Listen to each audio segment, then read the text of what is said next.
ಕೆಟ್ಟ ಸಭೆಯಲ್ಲಿಯೂ ಕೂಡ ಒಳ್ಳೆಯವರಿದ್ದರೆ ನಮ್ಮ ದೇವರು ಬರ್ತಾನೆ ಅನ್ನೋದಕ್ಕೆ ಈ ಮಹಾಭಾರತದ ಈ ಕಥೆ ಒಳ್ಳೆಯ ಉದಾಹರಣೆ. ಕೆಟ್ಟವರ ಮಧ್ಯದಲ್ಲಿ ನಾವೇನು ಮಾಡಲಿಕ್ಕೆ ಸಾಧ್ಯ? ಹಾಗೆ ಆಲೋಚನೆ ಮಾಡಬೇಡಿ.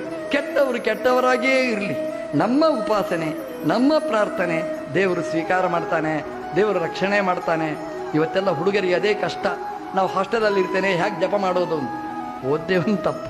ಹೋದ ಮೇಲೆ ಜಪ ಹೇಗೆ ಮಾಡಬೇಕು? ದ್ರೌಪದಿ ದೇವಿ ದುರ್ಯೋಧನಾದಿಗಳ ಮಧ್ಯೆ ಜಪ ಹೇಗೆ ಮಾಡಲಿ ಅಂತ ಕೂತ್ಕೊಳ್ಳಿಲ್ಲ. ಆ ಕೃಷ್ಣ ದ್ವಾರಕಾವಾಸಿಯನ್ನು ಕರೆದು ಅವಳ ತಪಸ್ಸು ಮಾಡಿದ್ಲು. ದೇವರು ಬಂದ ನೋಡಿ, ಒಲಿದ ನೋಡಿ, ದೇವರು ಅನುಗ್ರಹಿಸಿದ. ನಮ್ಮ ಧರ್ಮ ನಾವು ಅನುಷ್ಠಾನ ಮಾಡಿದರೆ ದೇವರು ನಮ್ಮನ್ನು ರಕ್ಷಣೆ ಮಾಡ್ತಾನೆ.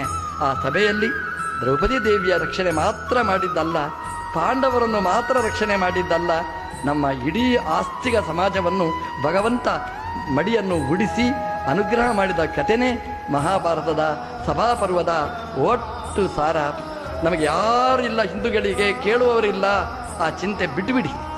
ದ್ರೌಪದಿ ದೇವಿಯರು ಯಾರಿದ್ರು ಆ ಸಭೆಯಲ್ಲಿ? ಯಾರಿಲ್ಲ, ಒಂಟಿ ಹೆಣ್ಮಗಳು. ಯಾರಿದ್ರು ಸಹಾಯ ಮಾಡಲಿಕ್ಕೆ?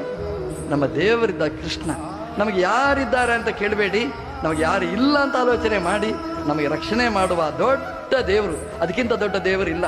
ಇವರಿಗೆ ಅನ್ಯಾಯ ಮಾಡಲಿಕ್ಕೆ 1000 ಲಕ್ಷ ಜನ ಬರಲಿ, ಉದ್ಧಾರ ಮಾಡಲಿಕ್ಕೆ ಒಬ್ಬ ಸಾಕು, ನಮ್ಮ ದೇವರು ಆ ಕೃಷ್ಣ. ಅವ ಬಂದರೆ ನಮ್ಮನ್ನು ಹೇಗೆ ರಕ್ಷಣೆ ಮಾಡ್ತಾನೆ ಅನ್ನೋದಕ್ಕೆ. ಆ ಸಮಸ್ಯೆ ಎಷ್ಟೇ ದೊಡ್ಡದಿರಲಿ, ದೇವರಿಗೆ ಅದು ಚಿಕ್ಕದು. ಎಷ್ಟು ಸುಲಭದಲ್ಲಿ ಪರಿಹಾರ ಇದೆ ನೋಡಿ.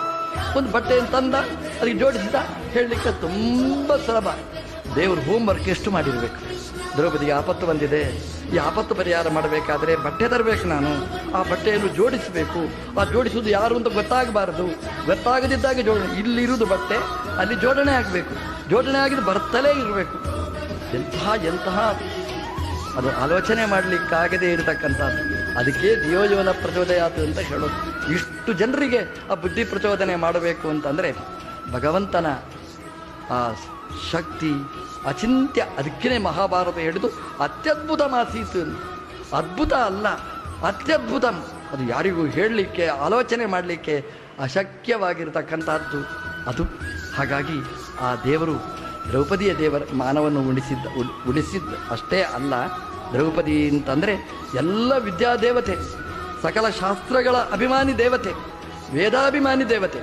ವೇದಾಭಿಮಾನಿ ದೇವತೆಯ ಮರ್ಯಾದೆಯನ್ನು ಉಳಿಸಿದ ಅಂತಂದರೆ ನಮ್ಮ ಹಿಂದೂ ಸಂಸ್ಕೃತಿಯನ್ನು ಉದ್ಧಾರ ಮಾಡುವ ದೇವರು, ದೊಡ್ಡ ದೇವರು ಆ ಕೃಷ್ಣ ಅನ್ನುವುದನ್ನು ಈ ಮಹಾಭಾರತ ಉಲ್ಲೇಖ ಮಾಡಿದೆ.